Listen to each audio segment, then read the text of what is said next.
Given that I'll be the primary inhabitant of our new abode, it only makes sense that the largest room becomes mine, she declared confidently. From that moment onward, she staked her claim on our new home with the assertiveness of a seasoned owner. Her brazen remarks ignited a storm of indignation within me. Pardon me, but I'm curious, where exactly would your room be if you're so insistent? I countered, unable to contain my irritation. Upon hearing my retort, my sister-in-law flushed crimson and launched towards me. I'm Sophia, a 32-year-old corporate professional. George, my husband, and I have been inseparable since high school, celebrating 7 years of marriage. Perhaps owing to our extensive shared history, our relationship resembles that of an old married couple more than most couples our age. Nevertheless, I can't fathom being with anyone but George. I've always had a great rapport with my in-laws, and presently we find ourselves cohabiting for various reasons. With my father-in-law on the brink of retirement and my mother-in-law juggling part-time work, we share household responsibilities and contribute to the financial upkeep of the household. Things were cruising along smoothly until an unexpected visitor disrupted the tranquility. One lazy Sunday, as we savored the serenity of the weekend, the jeering sound of a truck reversing shattered the peace. Curiosity piqued, we exchanged puzzled glances. Did anyone order something? As she barged in with an entourage of movers, my heart sank. My room's on the right, second floor, she declared, oblivious to our surprise. Oh, and I seem to have misplaced the key. Could someone let me in? A chill ran down my spine at the unmistakable voice. As we approached the front door, there stood Charlotte, my long-absent sister-in-law, flanked by movers lugging cardboard boxes. Wait a moment, Charlotte. What's the meaning of this sudden appearance without so much as a heads-up? And who are these people with you? I questioned, a mix of surprise and irritation coloring my tone. Charlotte seemed genuinely perplexed by our reaction. What do you mean? I quit my job and found myself jobless, so I'm moving back home. Since it's my parents' house, I didn't think it necessary to inform you guys beforehand. Heh, she explained with a carefree shrug. We stood there dumbfounded, while the movers behind her exchanged uncertain glances. Never mind them, just get on with moving my stuff in, Charlotte instructed nonchalantly, striding confidently into our home and up the stairs. Ha, my old room's been turned into a storage space. Get this stuff out of here. Her sharp voice echoed from the second floor, leaving us bewildered. What do we do now? I turned to my husband and in-laws, their expressions mirroring my own frustration. Let's hear her out first and then figure out a plan to get her to leave. Given her stubborn nature, she won't budge if we simply ask her to, my father-in-law suggested wearily, his demeanor suddenly aged. Reluctantly, we piled Charlotte's belongings in the hallway, buying time as we deliberated our next steps. Charlotte's petulant expression was all too familiar, her sulking demeanor grating on my nerves. Oh, and why are George and his wife here? Are you guys crashing with Mom and Dad because you're broke or something? She jabbed, her words a sharp reminder of her tactlessness. Charlotte's derisive snort dredged up a flood of unpleasant memories. She was 2 years my junior, yet my disdain for her stretched back to her high school days.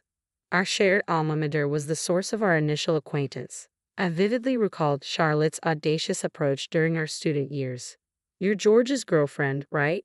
Well, since I'm your sister-in-law, why not lend me some money? She had brazenly demanded. From that very first encounter, she had shown a blatant disregard for boundaries, addressing me disrespectfully despite my seniority. Her audacity didn't stop at her presumptuous request. She even had the nerve to casually ask her own older brother for money. My response was immediate and firm. Absolutely not. Though she bore the title of my boyfriend's sister, I refused to indulge her entitled behavior. Charlotte's reaction to my refusal was predictably disdainful. Geez, you're so stingy, she retorted, her words dripping with disdain. Damn, she shot me a disdainful glance before striding away.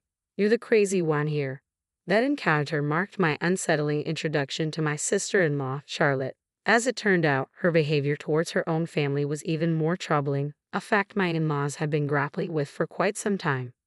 Her tumultuous history in school was a constant source of concern, prompting frequent summons for her beleaguered parents. Even after graduating, Charlotte remained adrift, her days characterized by idleness and mischief. At our wedding, her antics reached a new low. Her excessive drinking led to a state of inebriation, during which she shamelessly flirted with any man who caught her eye. And as if that weren't enough, she took it upon herself to critique my bridal attire with a pointed, mocking remark. "That dress doesn't suit you one bit," she jeered, followed by a burst of laughter. It was a moment I'd sooner forget. Following her disruptive behavior that day, Charlotte's relationship with her own family deteriorated to the brink of estrangement. Her departure, fueled by anger, left a bitter aftertaste, yet to everyone's astonishment, she resurfaced years later as though nothing had transpired, leaving our family utterly bewildered. "It's because our lease at the old apartment was up. But our new house isn't ready yet, so Dad graciously let us stay here," George clarified, casting a fond glance at Charlotte. "You're building a house, George." "Impressive," Charlotte remarked, her tone laced with sarcasm. "When George and Sophia's new house is ready, we'll be moving out too, Charlotte," my mother-in-law stated icily. "How can you be so heartless toward a daughter who's just endured a breakup and is jobless? Is that how you define motherhood?" "Moving into George's new house signifies a fresh start for us," my father-in-law added, his voice tinged with resolve. "You've always favored George over me," Charlotte shot back at her parents, her footsteps heavy as she stormed up the stairs and out of sight. According to Charlotte, she had experienced a breakup, lost her way, and found herself returning home in search of solace. Since that day, Charlotte's presence shattered the tranquility of our family life.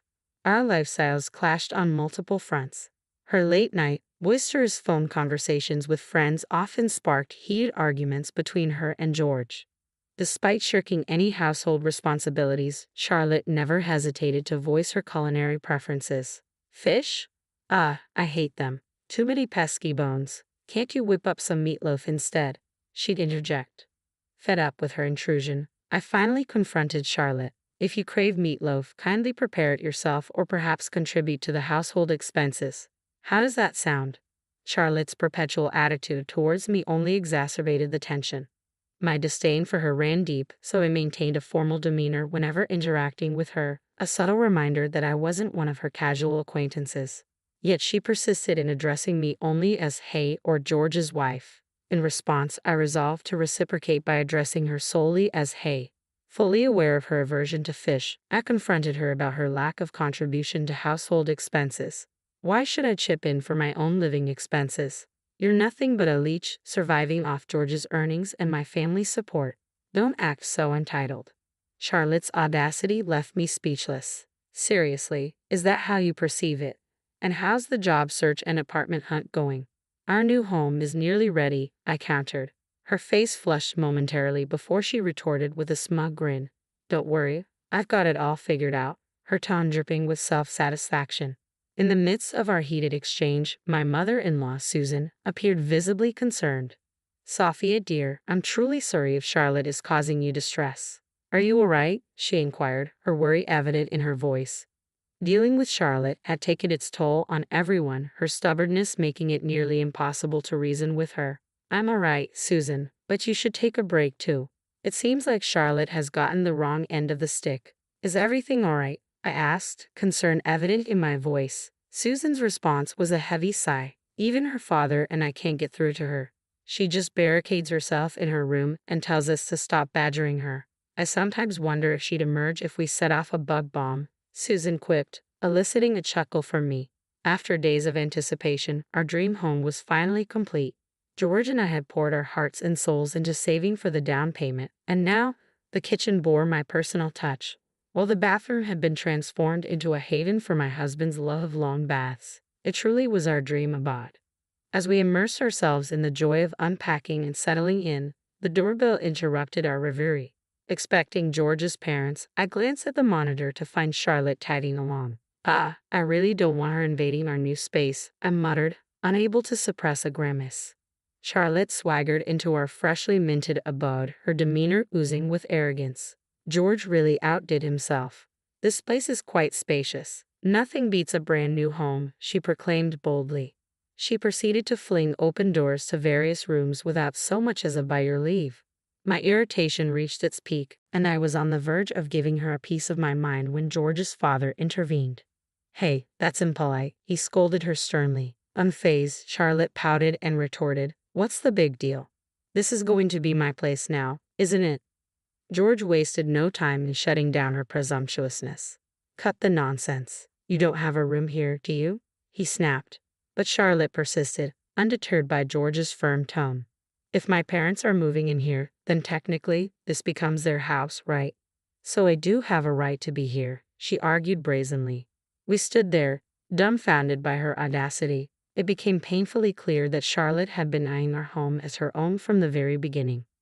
Furthermore, she boldly asserted, since I'll be the one spending the most time at home, the largest room here belongs to me. Charlotte's audacious declaration triggered something within me. Your room? I echoed incredulously. Let's see, shall we? With a calm demeanor, I gestured towards the storage shed outside, typically reserved for garden tools. Even if I were to go out of my way, the only space I could possibly arrange for you would be that old shed. And naturally, you'd still be expected to pay rent. Frankly, I'd rather not have you in our new home at all. Could you please leave? Charlotte's face flushed crimson upon hearing my words. Are you serious? She exclaimed, making a move toward me. Fortunately, my husband George intervened swiftly. That's enough, Charlotte, he interjected firmly. Stop causing unnecessary trouble. In stark contrast to his sister's tumultuous nature, George remained composed and level-headed. The only one he'd ever raise his voice against is this woman, Charlotte, who never seems to have any respect for her older brother, George retorted firmly. As our father-in-law's authoritative voice boomed down, even Charlotte fell silent. Charlotte, cut the theatrics and listen up. We're not moving in here, and you need to come to terms with the fact that our old home is gone, George asserted. I couldn't help but stifle a chuckle as I glanced at Charlotte, whose expression resembled that of a startled deer caught in headlights. From the outset, Charlotte seemed to assume that George and I, along with her parents, would continue living together in our new abode. However, that wasn't the case. We had been informed some time ago that our parents were planning to sell the family home and relocate to the countryside. The reason was plain and simple. We're just tired of dealing with Charlotte's antics all the time. We want to enjoy our retirement in peace. Our mother-in-law had expressed her frustration. Charlotte had stormed out of their old home, declaring, I never want to set foot in this house again. I don't consider you guys as parents to me. Just disappear already. Living with Charlotte had taken a heavy toll on my in-laws. Her volatile temperament had led to numerous conflicts, some of which even resulted in legal disputes. Despite her reckless behavior, Charlotte remained unrepentant, leaving her parents to foot the bill for settlements. To cover these expenses, our mother-in-law had taken up part-time work, the financial burden imposed by Charlotte weighing heavily on the family. George and I had done our best to support them, striving to maintain some semblance of peace in our lives amidst the chaos. However, Charlotte, seemingly oblivious to the havoc she had wreaked, showed no gratitude towards her parents. Instead, she only sought their assistance when it suited her own needs. My frustration with her behavior had reached its breaking point. Then I'll just move into your new house with you guys, or I'll end up on the streets, Charlotte finally admitted, a hint of panic evident in her voice as she confronted the truth. Enough, Charlotte. The answer is a resounding no. We've tried to reason with you countless times, but you've refused to listen. Did you honestly believe we overlook everything simply because we're your parents? We're not immune to hurt, Charlotte. We have emotions too. And let's not forget your own words. You guys are no parents of mine.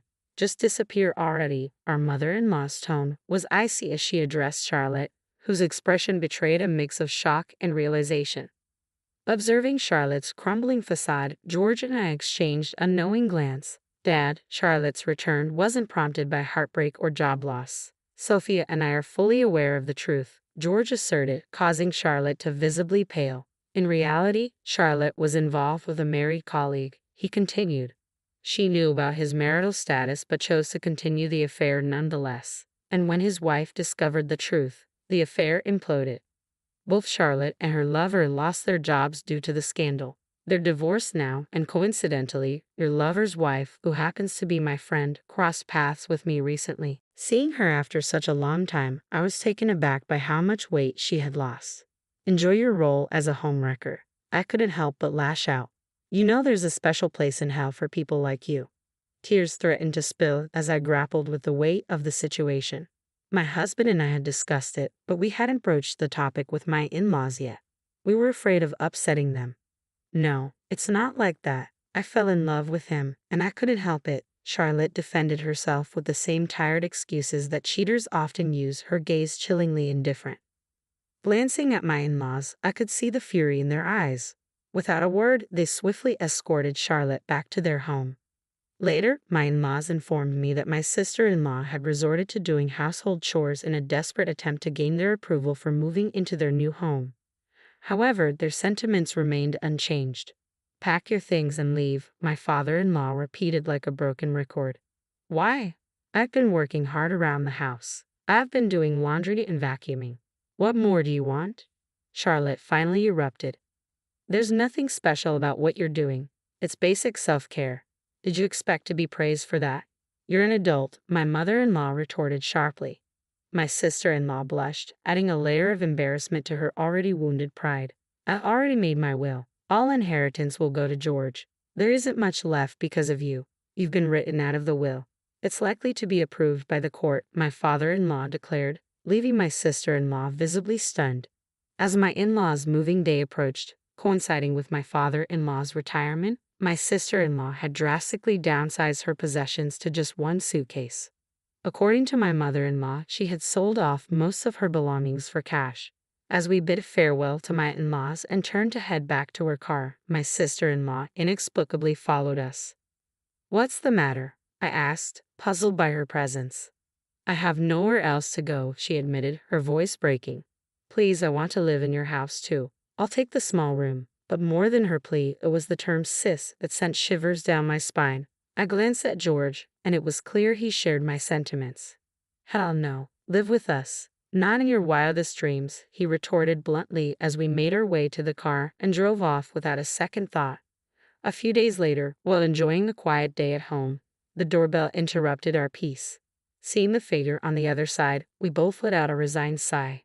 "Stop bothering us. Do you want us to call the cops?" I warned as I opened the door, only to find my sister-in-law standing there, her desperation evident as she knelt before me.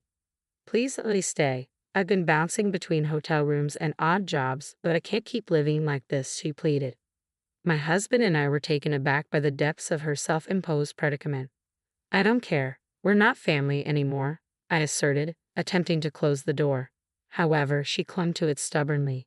"Just give me some money. I've maxed out my credit cards, assuming my parents would bail me out again. And I have alimony to pay, you know. If your friend is really friends with my lover's wife, maybe she could help negotiate a lower payment for me," she implored.